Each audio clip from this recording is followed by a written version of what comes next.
कच्चा चिट्ठा में सबसे पहले बात यूक्रेन के ऐसे फोर्स की जिसके खौफ ने रूस के कैंप में सनसनी मचा रखी है। ये ऐसी फोर्स है जो आधी रात के बाद एक्टिव होती है, हमले करती है, रात में अंधेरे में खून तक बहाती है। आखिर यूक्रेन की ये ऐसी कौन सी फोर्स है जो एक रात में पूरी की पूरी रेजिमेंट खत्म कर देती है?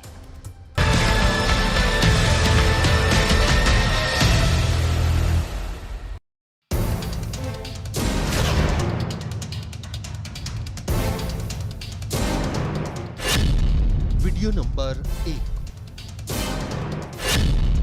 Video number 2, video number 3, video number 4, video number 5, video number 6, video number 7, video number 8, video number 9, video number 10। रात के अंधेरे में गोलियों की तड़तड़ाहट, तोप के गोलों की गूंज, स्पेशल कमांडो के हमले। इस स्पेशल ऑपरेशन को क्यों उल्लू युद्ध कहा जा रहा है? आधी रात के बाद इस युद्ध को कौन अंजाम दे रहा है? रात के 12 बजते ही ये सेना हरकत में आती है, अपने हथियारों को तैयार करती है, दुश्मन के ठिकानों को लॉक करती है और बिना देर किए आगे बढ़ जाती है। सबसे पहले ये जान लीजिए कि ये यूक्रेन की स्पेशल फोर्स की खास यूनिट है। ऐसी यूनिट जो रात के अंधेरे में अपने ऑपरेशन को अंजाम देती है, रूस की सेना पर स्ट्राइक करती है।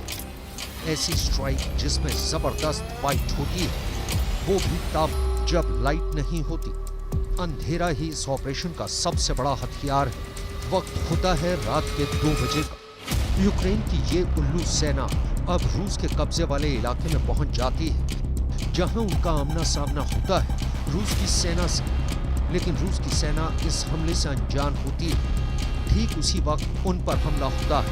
अचानक धावा बोला जाता है, पूरी ताकत के साथ हमला होता है।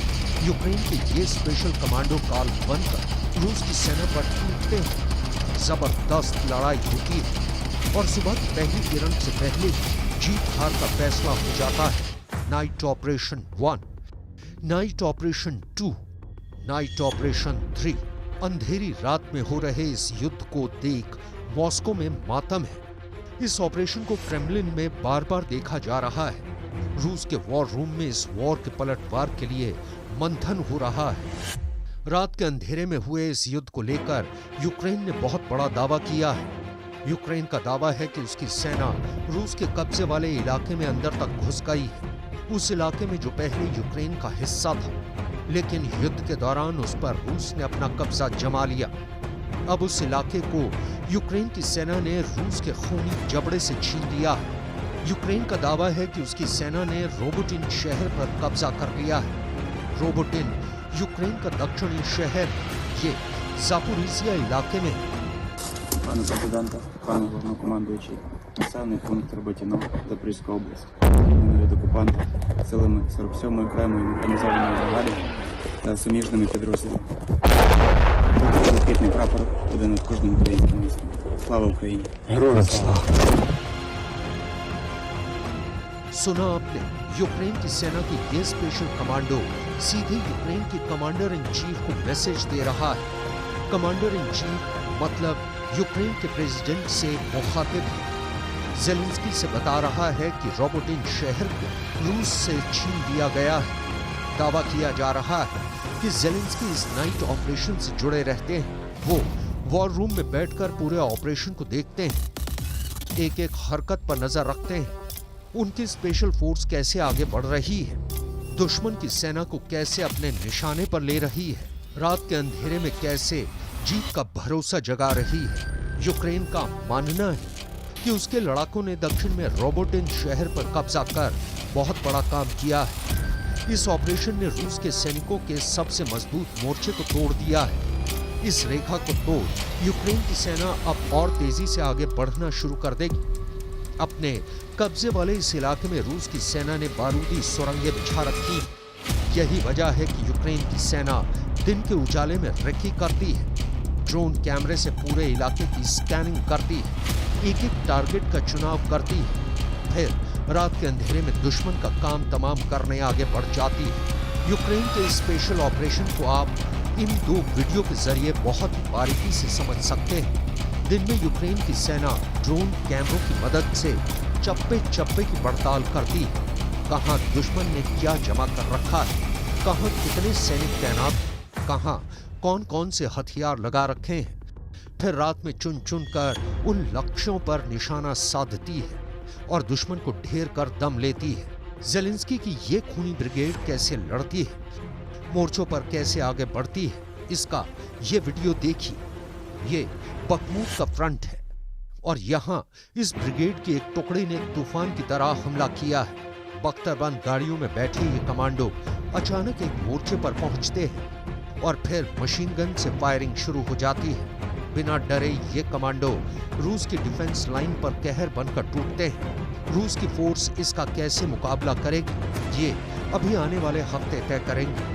वैसे अभी देखा जाए तो बड़ा नुकसान यूक्रेन को है, क्योंकि जून में जब काउंटर अटैक शुरू किया गया तो उसकी तैयारी बहुत पहले सर्दियों में शुरू कर दी गई थी। ज़ेलेंस्की खुद ऐसे फौजी अफसरों से मिलते रहे जिसे वो इस ब्रिगेड के अलग अलग हिस्सों की कमान देना चाहते थे। ज़ेलेंस्की ने अपनी 82वीं एयर असॉल्ट ब्रिगेड को अब पूरी तरह एक्टिव कर दिया है। नीप्रो नदी के आसपास और ज़ापोरिज़िया के फ्रंट पर ये फोर्स अपना शिकार तलाश रही है। लेकिन ज़ेलेंस्की के इस फैसले के बीच बड़े सवाल उठ रहे हैं। सवाल नंबर 1, ऐसी नौबत क्यों आई कि ज़ेलेंस्की को अपने सबसे बेहतरीन कमांडो फ्रंट पर भेजने पड़े? सवाल नंबर 2, अगर ये कमांडो ब्रिगेड भी फेल हुई तो ज़ेलेंस्की के पास प्लान बी क्या है?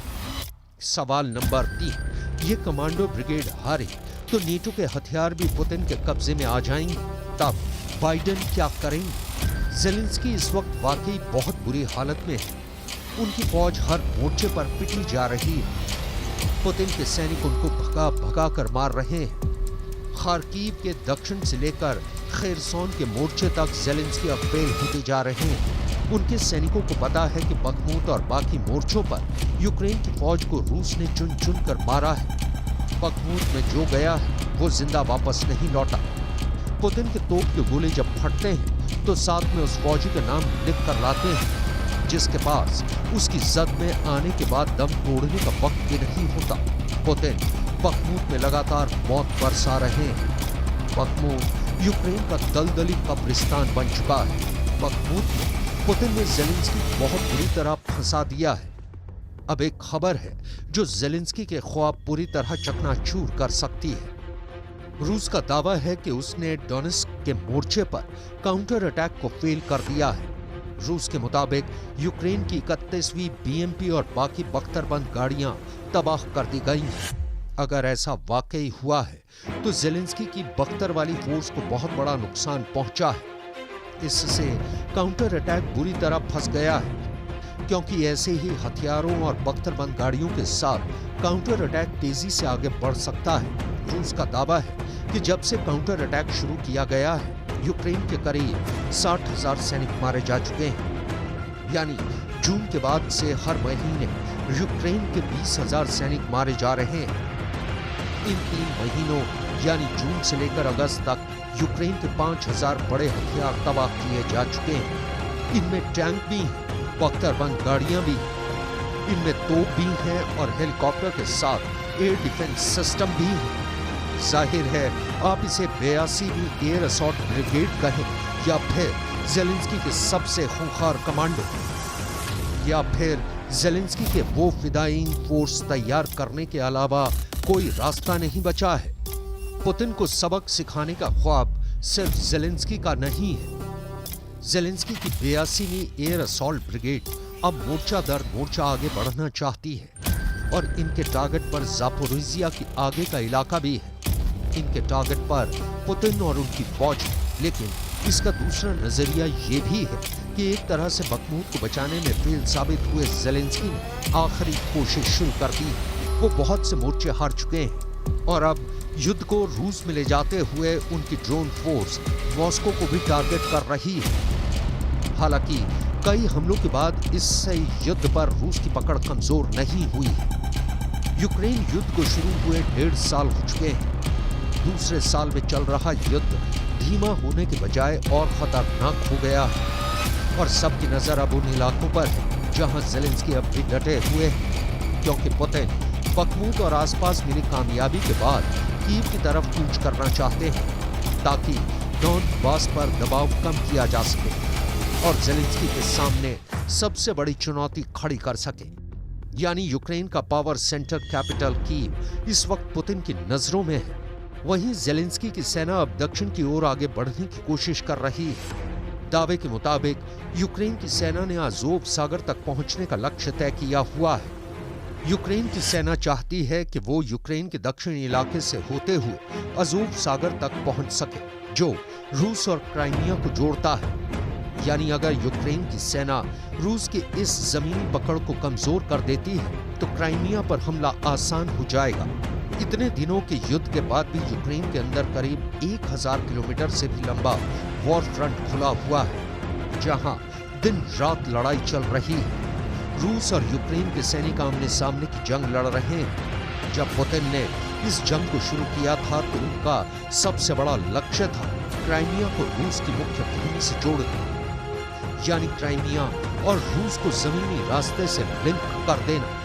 और ये जमीनी रास्ता यूक्रेन के रोबोटिन शहर से होकर गुजरता है। यूक्रेन के हमले बेशक और तेज होते जा रहे हैं, लेकिन एक सच्चाई ये भी है कि रूस की सेना ने अब भी यूक्रेन के अपने कब्जे वाले इलाके में मजबूत पकड़ बनाई हुई है। बावजूद इससे भी इनकार नहीं किया जा सकता कि यूक्रेन की सेना ने रण क्षेत्र में पुतिन की आर्मी को पीछे धकेला है।